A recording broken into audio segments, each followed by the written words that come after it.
Assalamualaikum warahmatullahi wabarakatuh. Alhamdulillahi ja'ilun nuri minaz zulam wa mulki wa mukhrijis sabri minal alam wa mukhrijis sabri minal alam wa mulki taubati ala nadab wa nashkuruhu ala al-masaibi kama nashkuruhu ala al-ni'am wa nusalli ala rasulihil akram zil atammi wan nuril asham wal kitabil muhkam وكمال النبيين والخاتم سيدي ولد آدم الذي بشر به عيسى بن مريم ودعا ببعثته إبراهيم عليه السلام حين كان يرفع قواعد بيت الله المحرم أشهد أن لا إله إلا الله وحده لا شريك له أشهد أن محمدا عبده ورسوله الذي لا نبي بعده اللهم فصل وسلم وبارك على نبينا محمد wa ala alihi wa sahbihi ajma'in, amma ba'. Jamaah salat maghrib Masjid At-Tahir rahimakumullah. Segala puji bagi Allah, selawat dan salam kita haturkan kepada baginda Rasulullah sallallahu alaihi wasallam. Mudah-mudahan keistiqomahan dan amal saleh yang kita laksanakan kelak akan memperberat mizan hasanah di yaumil mahsyar kelak. Amin ya rabbal alamin. Dan juga setiap satu langkah yang kita langkahkan menuju kepada Allah, maka Allah akan membukakan simpul-simpul yang mati daripada kehidupan kita. Ya, yang punya masalah Allah berikan jalan keluar. Yang punya hutang Allah lunaskan. Ya. Tahu enggak Bu cara supaya hutang itu cepat lunas? Ya, bukan hanya dibayar Pak, ya, tapi diniatkan untuk dilunaskan. Jamaah yang dimuliakan oleh Allah Subhanahu Wa Taala, judul pada malam hari ini adalah prioritas di dalam kehidupan dalam pandangan Al-Quran. Ternyata Al-Quran itu sebenarnya menunjukkan kepada kita yang namanya titik-titik prioritas di dalam kehidupan. Tentunya Al-Quran sebagai kitab petunjuk bagi kita. Sebagaimana surat Al-Kahfi, Iqra'u surat man qara'a surat Al-Kahfi fi yaumin fi lailatin minal jumu'ah adha'a lahu nuran bainal jum'atain. Barang siapa yang membaca surah Al-Kahfi di hari Jumat atau di malam Jumat, diterangi baginya cahaya di antara dua Jumat. Diterangi baginya. Itu kalimat yang double itu. Diterangi harusnya sudah cukup. Lahu nuran, baginya cahaya. Jadi benar-benar orang yang baca Al-Kahfi itu di antara dua Jumat itu dia blessing. Kemarin ada yang viral kan, anak yang terjebak di pesantren, di reruntuhan pesantren Al-Khazini itu di Pasuruan. Ya, dia mengamalkan baca surat Al-Kahfi. Selamat dia. Padahal dia termasuk di kiri dan kanannya itu banyak yang meninggal. Jadi kita harus pahami dulu bahwasanya Quran ini benar-benar tuntunan hidup kita. Belum lagi itu masuk ke dalam surah ya. Contohnya saja prioritas yang ditunjukkan dari Al-Quran itu melalui tertib surat. Tartibus surah, tertib surat. Surah yang pertama itu adalah surah Al-Fatihah. Apakah Rasulullah mengarang-arang untuk meletakkan Al-Fatihah itu di surah pertama? Sementara banyak surah yang pertama sekali diturunkan ke muka bumi itu di Makkah itu banyak di juz 30. Tapi justru itu diletakkan di surah yang terakhir. Tentu ini adalah perintah dari Jibril. Ya Muhammad, ya, letakkan surah ini setelah surah ini. Letakkan surah ini sebelum surah ini. Jadi itu adalah Riwayat yang dibawa Jibril dari langit dari Allah Subhanahu wa taala dan disampaikan kepada Rasulullah. Kemudian disusun dan dirapikan tertibnya itu di zaman Khalifah siapa? Utsman ibnu Affan. Itu dirapikan surat sesuai dengan riwayat dari Rasulullah sallallahu alaihi wasallam. Al-Fatihah, Al-Baqarah, setelahnya Bapak, Al-Maidah. Ngangguk-ngangguk semua Al-Maidah. Setelahnya apa? Al-Baqarah. Ali Imran, kemudian An-Nisa, kemudian Al-Maidah. Itu ada itu pesan-pesan yang tersirat dari tertib surah itu, bukan sembarangan. Karena itu adalah perintah dari Allah Subhanahu wa taala melalui Jibril dan disampaikan kepada baginda Rasulullah. Misalkan kenapa Al-Fatihah dikatakan dia Ummul Kitab?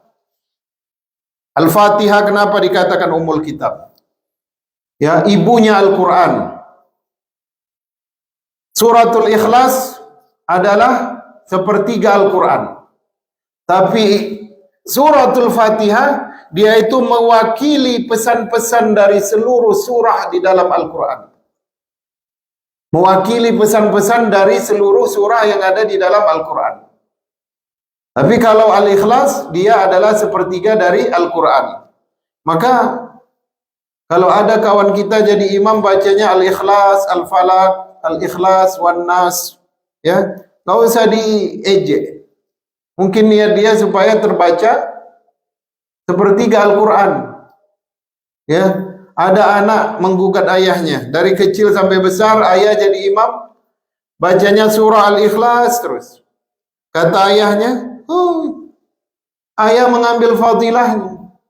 Karena Al-Ikhlas ini adalah sepertiga dari Al-Quran, padahal ayahnya ngeles saja. Ya, karena nggak ada hafalan kan. Daripada malu ya kan, bilanglah hadisnya. Al-Fatihah artinya pembuka. Tentulah yang membuka Mushaful Quran, maksudnya pembuka dari mushaf, lembaran-lembaran di dalam Al-Quran. Dimulai dengan ayat pertama, Bismillahirrahmanirrahim, dengan menyebut nama Allah yang maha pengasih lagi maha penyayang. Ar-Rahman adalah kasih sayang yang Allah berikan bagi seluruh makhluknya yang ada di dunia. Kafir, mukmin, munafik, musyrik, semua dapat nikmat. Tapi hanya sedikit saja itu. Kalaupun orang kafir itu kaya-kaya, itu hanya sedikit saja dari rahmat Allah. Tapi Ar-Rahim itu khusus rahmat yang diberikan kepada orang beriman nanti di Yaumil Mahsyar. Ya. Kemudian Alhamdulillahi Rabbil Alamin, segala puji bagi Allah, Rabb sekalian alam. Jadi kalau disingkat Al-Fatihah itu tertibnya maknanya adalah yang pertama adalah kita meyakini bahwasanya ketika Allah letakkan kita di dunia ini melalui tafsir dari Ar-Rahman War-Rahim, ini menunjukkan bahwasanya yang mahal itu iman. Karena nikmat yang rahmatnya Allah yang terbesar itu nanti di Yaumil Mahsyar. Penegasan terhadap iman. Gak usah nuntut dulu, bersyukur dulu. Segala puji bagi Allah, Tuhan sekalian alam. Diulangi lagi, Ar-Rahmanir-Rahim, Maliki Yaumiddin, Raja di hari pembalasan. Pesannya tauhid. Di dunia ini banyak raja, tetapi kadang raja pun gak bisa beri manfaat sama rakyatnya. Ya, di Yordania misalkan, rajanya makannya enak, rakyatnya makannya khubuz, roti pakai tomat. Hari Jumat baru makan nasi pakai protein. Jadi protein hariannya susu sama telur. Raja nggak sanggup ngelihat 7 juta rakyatnya.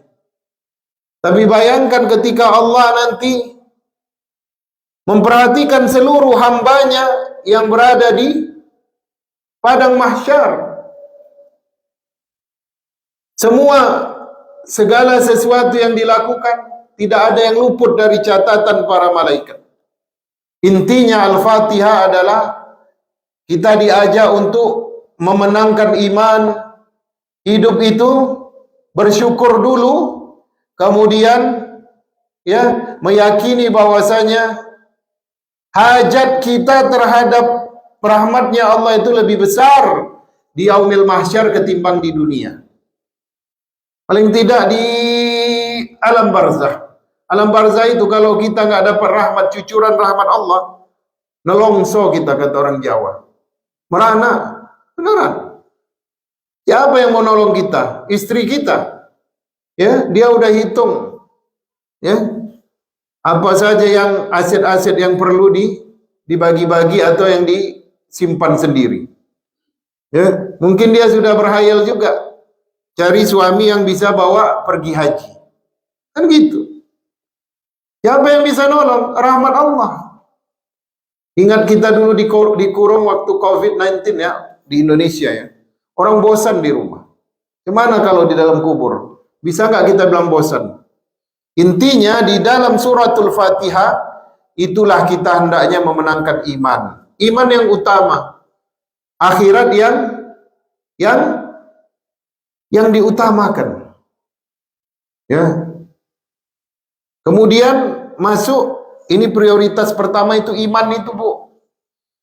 Masuk prioritas yang kedua, yaitu apa namanya? Surah Al-Baqarah, jaga tauhid. Yang paling banyak diceritakan di dalam surah Al-Baqarah dan itu menjadi surah terpanjang di dalam Al-Quran adalah kisah Bani Israel. Bani Israel itu udah lengkap dia sifat keburukannya itu. Yang membunuh nabi, yang melawan nabinya, yang berbohong dengan nabinya, ya. Kemudian yang menipu nabinya. Lengkap udah. Membunuh nabi, Nabi Zakaria dan Nabi Yahya. Kemudian melawan dengan nabinya. Itu kemarin dibaca sama Pak Said. Izhaba anta wa rabbuka faqatila innaha huna qa'idun. Pergilah engkau dan Tuhanmu berperang, kami di sini duduk menunggu. Kemudian menipu nabinya. Ya. Seperti yang dilakukan oleh penduduk Aikah. Mereka buat aliran sungai, aliran dari laut menuju rumah mereka, di bawah rumah mereka, sehingga ikan-ikan pada hari Sabtu itu masuk ke bawah rumah mereka. Mereka gali rendah, jadi ikan itu terjebak. Mereka mau ngelece, atau namanya istilahnya menipu. Paling tamak Bani Israel itu. Contohnya di mana? Qarun. Qarun itu kan sepupu Nabi Musa. Ayah sama ayah bersaudara. Qarun itu minta didoakan kepada Nabi Musa agar diberikan harta. Nabi Musa doakan, kemudian Nabi Musa ajarkan satu ilmu namanya ilmu kimia yang bisa melepaskan zat-zat yang menutupi emas itu. Kalau disiram, emas itu menjadi emas murni. Ya, dan itu dia jual kepada rezim Firaun. Tapi ketika diminta zakatnya, Qarun mengatakan ini harta yang ada ini karena keuletan, kemudian karena kepintaran, karena disiplin dan usahaku. Kalian tidak berhak meminta harta ini dariku. 3 kali nggak mau bayar zakat, disitulah Nabi Musa mendoakannya. Apalagi Bani Israel yang buruk itu dari Bani Israel. Suka membunuh. Sampai sekarang. Kemudian apalagi kejahatannya? Coba kasih contoh satu Bani Israel yang ada di dalam Al-Baqarah. Ya, menyekutukan Allah, mengumpulkan emas, kemudian disepuh menjadi anak sapi. Dibuat lubangnya sehingga dia kalau ketiup angin, di atas bukit Sinai itu mengeluarkan suara, menyekutukan Allah. Allah digantikan dengan apa? Dengan patung sapi. Dahsyat apa lagi? Nabi itu ada di situ, Nabi Harun. Banyak kejahatan Bani Israel ini. Jadi seolah-olah disampaikan kepada orang beriman ini, baca itu Al-Baqarah itu. Ta'allamu surat Al-Baqarah, ya, fa innaha barakah. Pelajarilah oleh kalian surah Al-Baqarah karena dia itu adalah barakah. Supaya apa? Supaya tauhid kuat, dengan contoh tidak menginginkan mempunyai sifat seperti Bani Israel. Sampai sekarang kan, walaupun Israel yang ada sekarang itu bukan keturunan Nabi Yakub itu. Israel ini yang sekarang ini bukan. Ya, keturunan Nabi Yakub itu sudah dimusnahkan semua. Ya, kalau dalam cerita-cerita ahlul kitab itu hanya 2 yang selamat, yaitu 2 anak perempuan Nabi Yusuf. Dari situlah lahir keturunan yang namanya Imran, yang mempunyai anak kelak namanya Maryam. Maryam mempunyai anak namanya Isa. Apalagi Pak contoh kebejatan yang dilakukan Bani Israel di dalam Al-Baqarah. Kufur kepada nikmat. Nikmat apa? Kita makanan harus kerja kan dari jam 6 sampai jam 6. Tadi ibu-ibu pulang katanya besok masuk pagi. Bani Israel itu makanan dikasih pagi-pagi udah di atas batu. Namanya manna wa salwa. Manna itu adalah sejenis roti yang sudah dilapisi madu, nempel kayak jamur di batu-batu di Bukit Sinai itu. Nanti pergi ibu-ibu, bapak-bapak ke Sinai itu. Lihat bagaimana perjuangan Nabi Musa bermunajat menjaga Bani Israel. Kemudian as-salwa itu seperti burung, ya, yang bisa ditangkap dan bisa langsung dimakan, protein. Tapi apa kata mereka? Mereka malah meminta kusa, sum, basal. Kusa itu sejenis apa namanya? Timun. Basal bawang, entah bawang putih, bawang merah, karena dia bosan makanan yang diberikan dari langit tadi.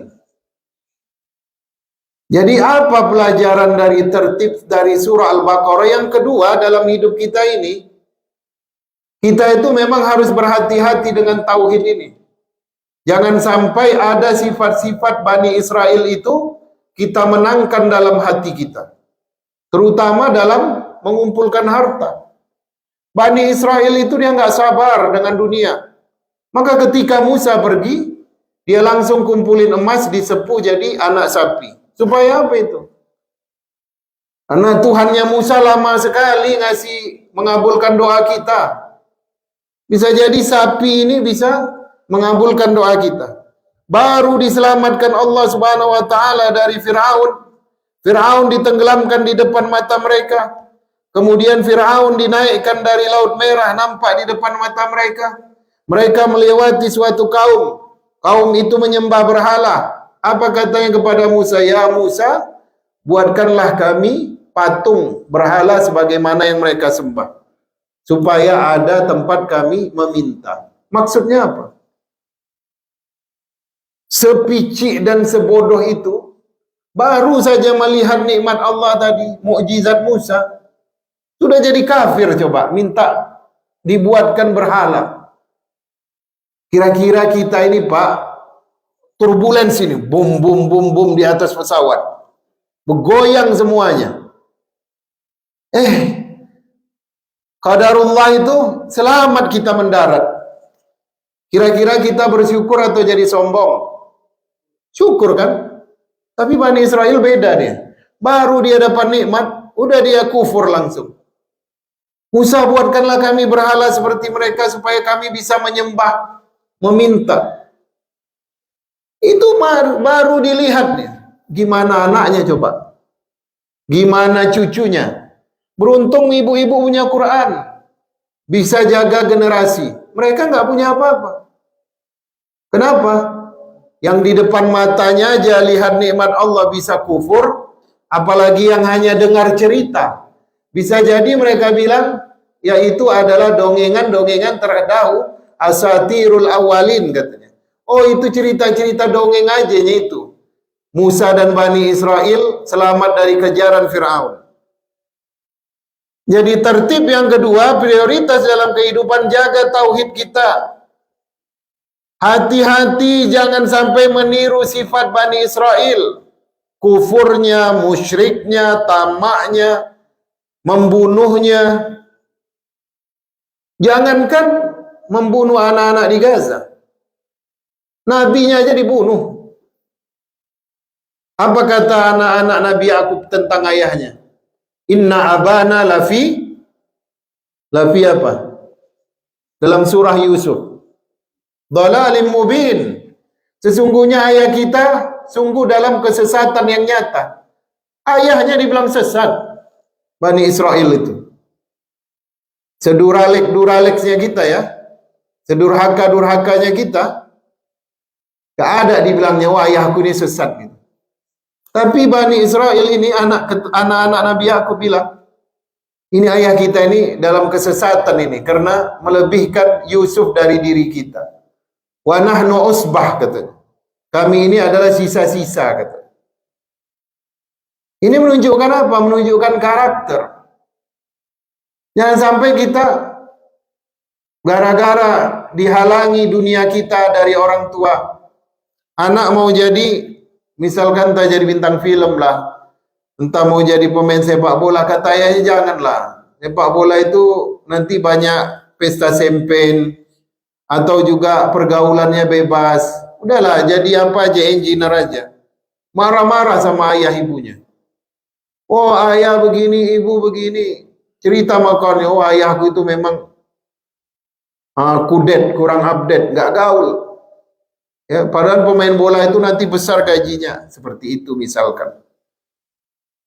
Itu kita diajarin kalau orang yang baca Al-Baqarah itu, oh iya.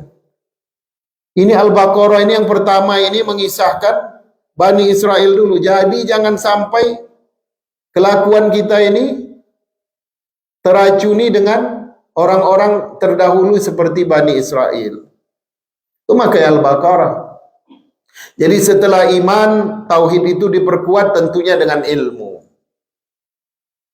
Itu yang kedua prioritas hidup itu. Ya, jadi tauhid itu memang berat menjaga tauhid itu. Yang ketiga, setelah itu prioritasnya apa? Coba ikut tertib surah Ali Imran, keluarga Imran. Kenapa harus ada Ali, family of Imran? Kenapa enggak Imran aja langsung, surah tu Imran? Surah Imran. Karena Allah ingin menekankan kepada kita, keluarga itu adalah yang utama, jembatan menuju ridhonya Allah. Dan itu diletakkan di surah yang ketiga.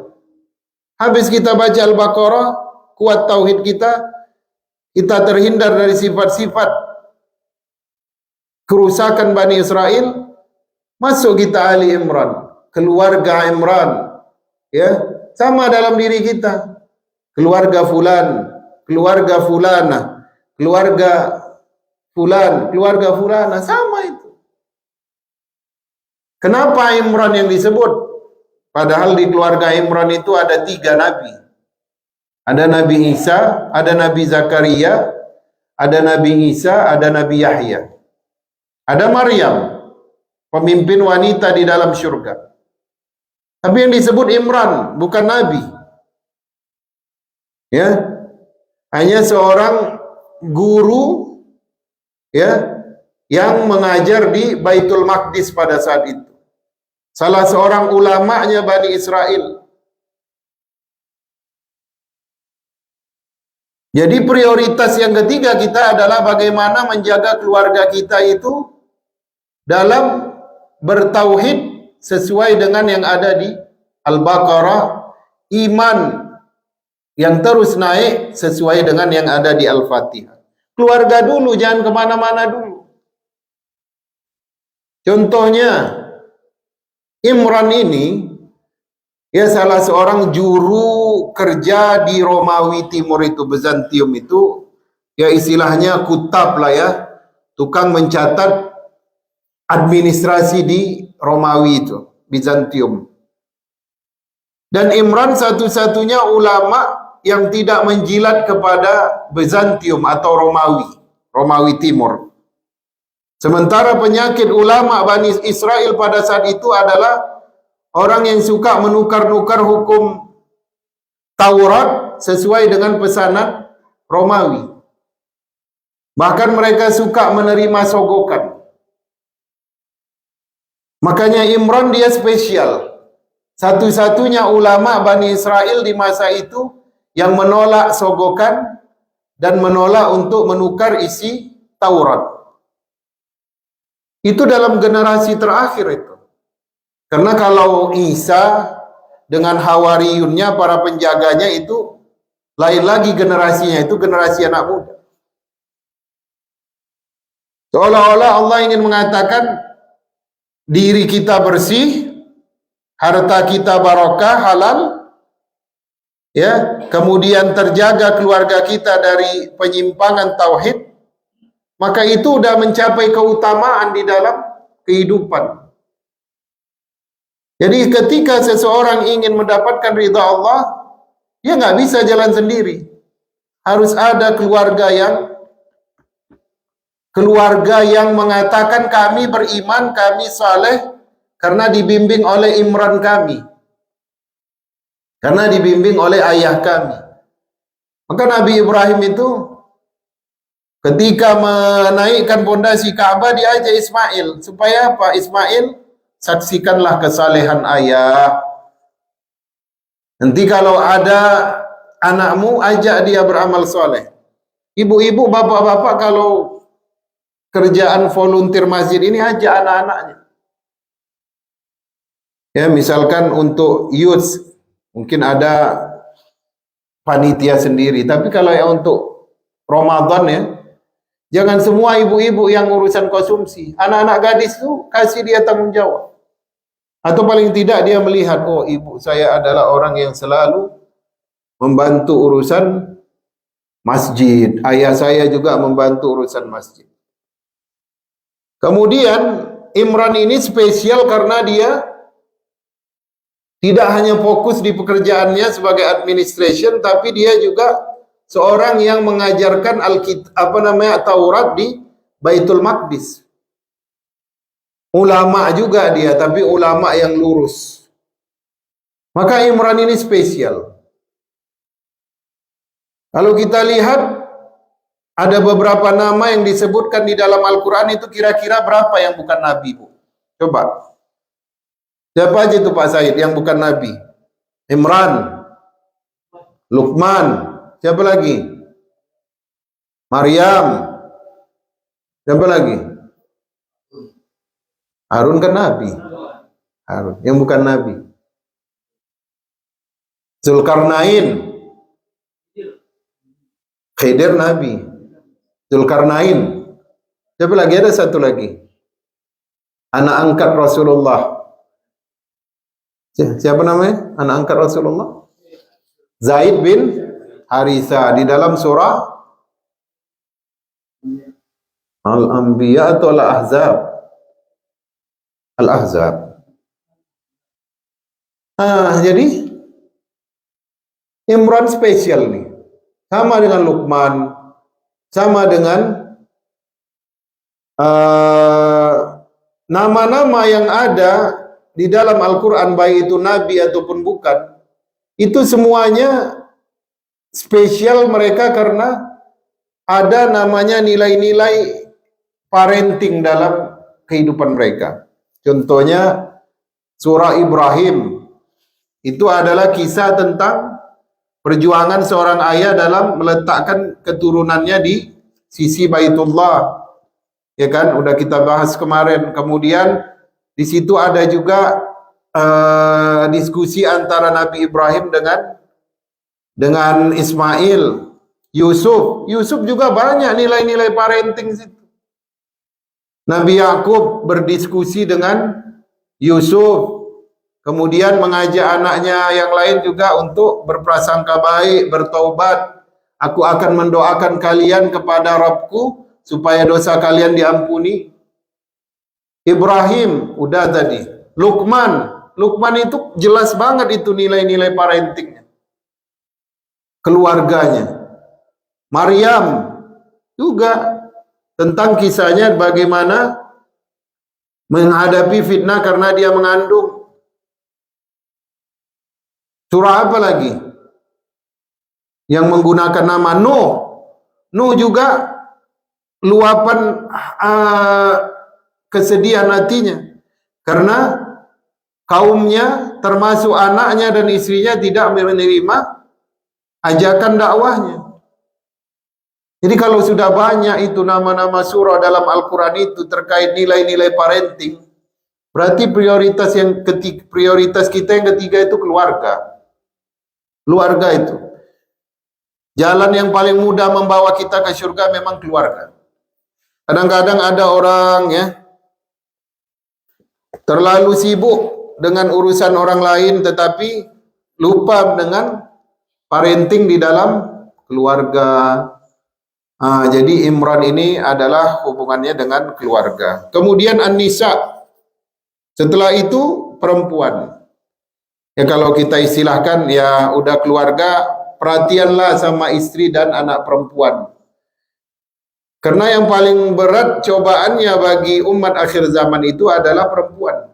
Kata Rasulullah, ketika Dajjal keluar itu, hendaknya kalian ikat anak-anak perempuan kalian dan istri-istri kalian di tiang rumah kalian. Diikat, disuruh ikat. Karena mereka lah nanti yang paling banyak terkena fitnah Dajjal. Bagaimana juga tadi subuh kita bilang, yang paling banyak isi neraka itu adalah perempuan. Yang paling banyak di dalam surga itu isinya adalah orang-orang miskin. Bukan karena perempuan itu membuka aurat. Kata Rasulullah karena mereka banyak melaknat. Kalau udah marah, suka menyumpah. Terutama kepada anak-anak. Jadi, ada dasar anak badung, anak nakal. Ya kadang-kadang, ya kelakuanmu mirip betul sama ayahmu gitu. Padahal dia udah cerai kan, kecewa banget dia sama suaminya, ex-nya itu. Jadi dia bilang ini kelakuanmu mirip sekali sama kejahatan bapakmu gitu. Suka nyumpah itu. Itu menyebabkan perempuan itu masuk neraka itu karena banyak melaknat. Jadi kalau marah itu sumpahkan dia yang baik-baik. Bagaimana siapa imam Masjidil Haram ya? Syekh As-Sudais. Dia nakal disumpahin oleh ibunya. Doakan engkau menjadi imam Masjidil Haram. Jadi imam Masjidil Haram. Supaya dia nggak bisa keluar dari kota Makkah itu. Yang kedua, karena banyak meninggikan suara perempuan. Itu juga menyebabkan seseorang itu tidak dapat ridho suaminya. Kalau dia meninggal, suaminya ridho, ya semua surga akan memanggil perempuan terutama para ibu atau istri. Jadi benar-benar An-Nisa di sini adalah istri dan anak-anak perempuan. Bahkan di dalam sebuah hadis dikatakan apabila seorang ayah mempunyai 3 anak perempuan dan dia berhasil menjaganya, maka dia menjadi ahli surga. Menjadi ahli surga itu dalam sebuah riwayat itu. Kemudian An-Nisa ini juga tidak hanya membahas tentang wanita. Maksudnya setelah kita jaga keluarga, lebihkan fokus kita kepada anak perempuan ini, kepada istri. Mereka ini adalah mutiara yang tidak boleh sembarangan ya. Mereka terpapar oleh orang-orang yang tidak, atau orang-orang yang hina lah, orang-orang yang jahat. Kadang-kadang di Indonesia itu ya, di sini nggak ada lah ya kan. Ini kamu di rumah aja nih malam minggu, kok nggak dijemput pacar? Nah, gitu. Ya, mungkin itu dulu ya, tahun 90-an. Kalau sekarang kayaknya udah nggak ada lagi itu. Ya, langsung dijemput aja berarti kayaknya. Jalan sendiri. Beneran itu. Itu ayahnya, ya Allah, besar dosanya itu. Ya, tapi di Amerika ini banyak anak perempuan saya lihat pakai jilbab ya, pandai ngaji, pandai ceramah. Nah, itu surganya seorang ayah itu di anak perempuannya. Nah, ya, anak perempuannya. Kemudian juga di An-Nisa ini masuk juga di situ perempuan dan harta. Karena ayat pembagian harta warisan di dalam surah An-Nisa kan. Ini misalkan dimulai dari ayat 7. Kemudian di tengah-tengah tidak bahas tentang warisan.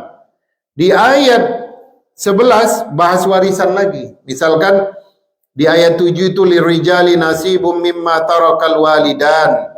Bagi seorang laki-laki itu ya, ada bagian harta dari peninggalan kedua orang tuanya. Ya. Kemudian di ayat 8 tentang warisan lagi, tapi di ayat 9 itu Allah potong sebelum menjelaskan lagi tentang harta warisan.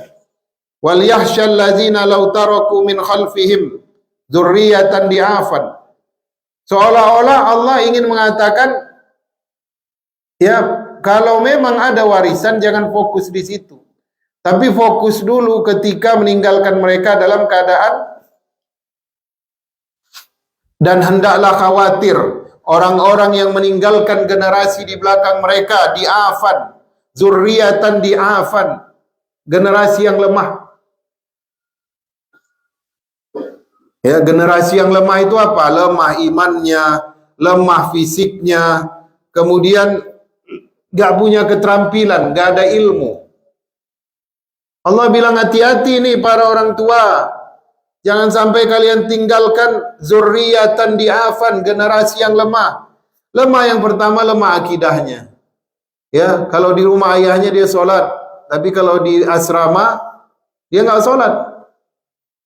Atau kalau dia lagi banyak duit, dia senang. Kalau dia lagi susah, dia minta kepada Allah sujudnya lama. Ya, nangis. Ya kan?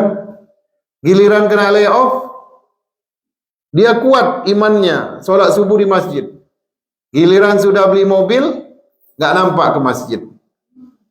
Nah, itu di'afan namanya. Lemah imannya.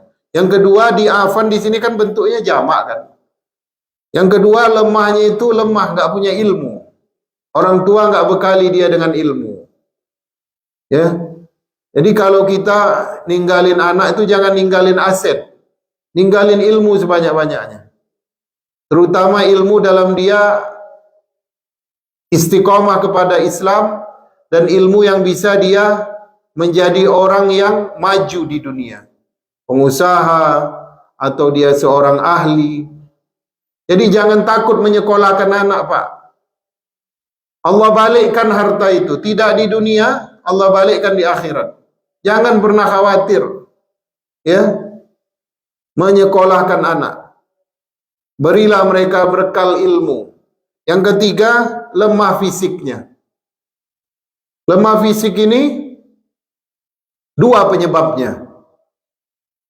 Ya, yang pertama ruhnya yang lemah. Ruhnya karena tidak pernah mendengar ataupun dibawa ke tempat-tempat yang barokah, ke masjid. Dia nggak pernah dengar azan, dia nggak pernah dengar Quran, dia nggak pernah dengar bacaan Quran ayahnya. Tidak ada sholat berjamaah di dalam rumahnya. Lemah ruhnya. Lemah jasadnya itu karena apa? Karena kadang-kadang bahan yang masuk itu dari yang syubhat.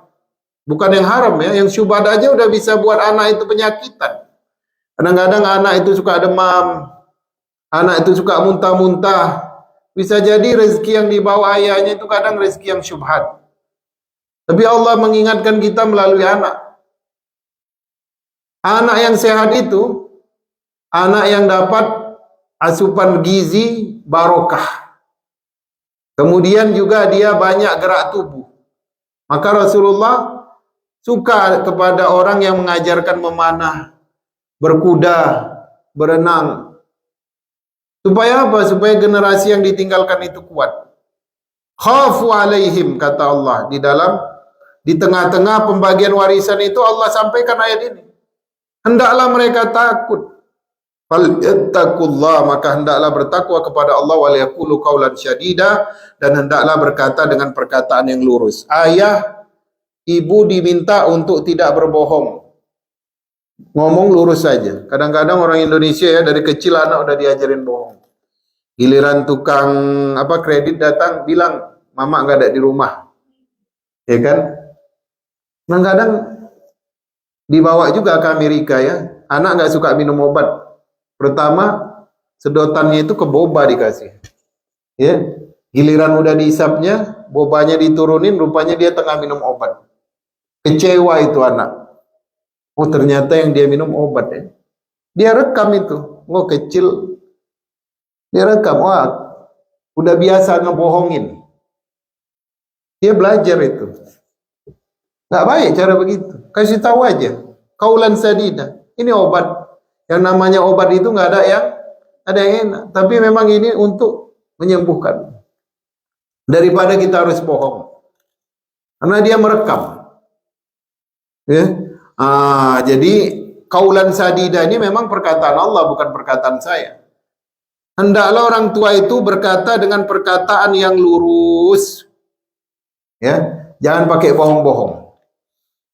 Jamaah yang dimuliakan oleh Allah Subhanahu wa taala, oleh karena itu An-Nisa ini bukan hanya untuk istri kita jaga, anak perempuan kita, tapi juga sebelum kita tinggalin harta warisan, kita ciptakan dulu yang 3 tadi. Kuat imannya, ya, banyak ilmunya, kuat dia bukan kita tinggalkan dalam keadaan miskin ilmu, ya, tapi dia adalah seorang yang berharta, kemudian hartanya bermanfaat untuk orang Islam.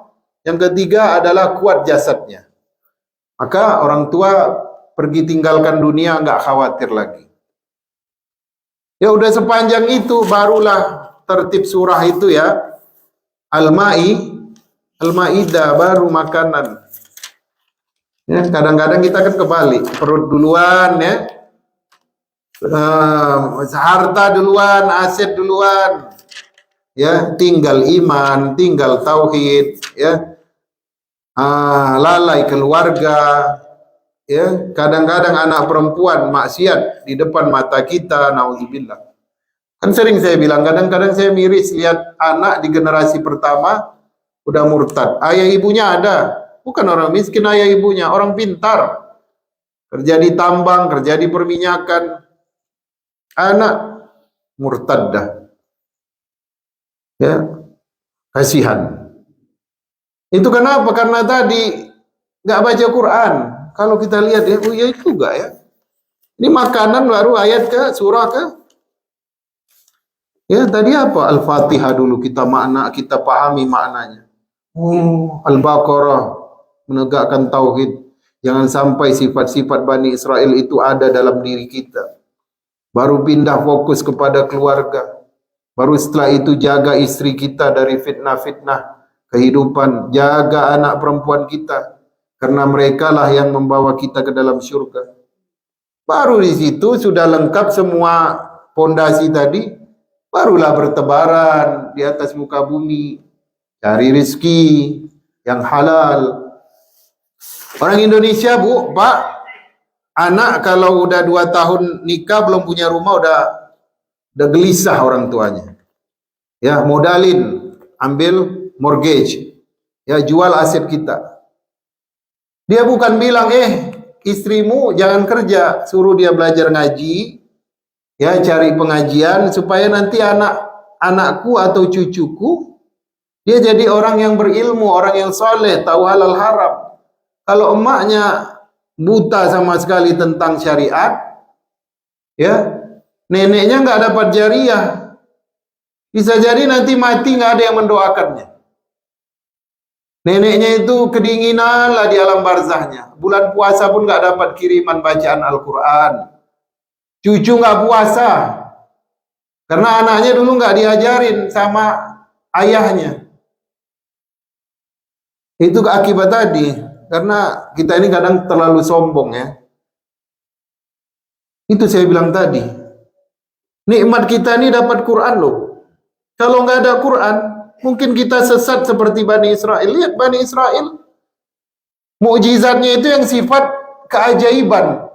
Baru selesai lihat keajaiban mukjizat, bukti adanya Allah Subhanahu wa taala, udah minta dia dibuatkan berhala. Itu something seminggu atau 2 minggu setelah mereka selamat dari alam, selamat dari Laut Merah. Baru seminggu, 2 minggu. Gimana yang anak mereka nanti? Biar mereka bilang, oh itu dongeng aja itu. Tapi kita ini ada Al-Quran, cuman kita sombong, nggak mau. Ya, kalau waktu-waktu kosong cobalah dilihat. Oh begini ya. Jadi selama ini kita salah dalam meletakkan prioritas hidup itu. Ya, anak kita setelah menikah kita tuntut dia mempunyai gaji yang bagus. Kapan kamu mau punya rumah? Ya, anakmu sudah ada 3, beli mobil. Ya, udah mulai nabung belum untuk sekolahnya? Tapi nggak pernah kita bilang sama menantu kita itu, sama anak kita itu, istrimu itu pandai nggak baca Quran? Dia itu ada nggak ikut majelis taklim? Jangan sampai nanti cucu bapak ini ya jadi orang bule, nggak tahu Allah, nggak kenal Islam, nggak tahu syariat. Jarang ya orang tua ngomong gitu ya. Tapi kalau anaknya punya baru beli rumah, syukuran. Sebenarnya syukurannya itu niatnya 20% aja. Yang 80%-nya adalah ya menunjukkan aku sukses, menjadikan anakku seorang yang berharta. Memang berat, Bu. Tapi itulah yang diajarkan prioritas hidup melalui tertib surah Al-Quran. Dan ini hikmah yang digali oleh para ulama kita. Diajarin kita. Oh, saya hanya menukil aja, saya hanya menerjemahkan apa yang diajarkan oleh para ulama. Lihatlah itu dari Quran. Ya, inilah yang dinamakan prioritas hidup dalam perspektif atau pandangan Al-Quran. Jadi setelah ini mudah-mudahan kita udah nggak kebolak-balik lagi. Ada orang sibuk cari dolarat ya, jamak dari dolar, nggak sholat subuh berjamaah ya. Hilang dia 1 tahun, tiba-tiba muncul Idul Fitri aja. Kemana selama ini? Ya, ada saya dengar cerita ya, 7 tahun ya, lost ya. Itu kenapa? Karena tadi itu. Ini sekarang kan ayahnya sudah berilmu semua. Ini ajarin sama anak. Nah ini prioritas hidupnya. Ya, iman dulu di Al-Fatihah. Al-Baqarah itu adalah tauhid, mencegahmu dari sifat-sifat keburukan Bani Israel. Kemudian ada Ali Imran, keluarga itulah yang kelak membawamu ke dalam surga.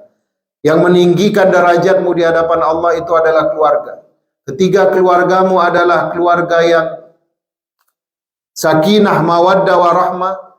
Maka engkau sama kedudukannya dengan Luqman, sama kedudukanmu dengan Imran. Ya, kemudian setelah itu jaga istrimu. Jangan sampai dia menjadi fitnah dalam kehidupan rumah tangga. Jaga anak perempuanmu, karena syurgamu ditentukan oleh anak perempuanmu. Selamat dia kau nikahkan, selamat dia dari jebakan syahwat, maka syurga sudah dijamin Allah untukmu.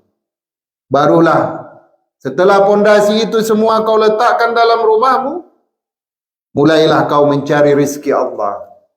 Ya, jangan dibalik. Mudah-mudahan Allah berkahi semua keluarga kita. Ya, kita selalu cinta dan ingin mengetahui dan mendalami hikmah-hikmah dari Al-Quran, dan Allah bukakan semua ilmu-ilmu yang tersimpan dan yang tersirat. Allahumma barik lana fi auladina wa banatina wa zurriyatina wa la tadurruhum ya wa waffiqhum ala ta'atika warzuqna birrahum. Allahumma aslih lana dinana allazi hiya ismatu amrina wa aslih lana dunyana allazi fiha ma'ashuna ya wa aslih lana dunyana allazi fiha ma'ashuna wa aslih lana akhiratana allazi fiha ma'aduna ya rabbal alamin. Ibu-ibu ada pertanyaan? Kalau nggak ada, bapak-bapak cukup ya, jelas. Barakallahu li wa lakum. Wassalamualaikum warahmatullahi. Mohon maaf atas segala kekurangan kalau ada yang berlebih ya. Barakallahu li wa lakum. Wassalamualaikum warahmatullahi wabarakatuh.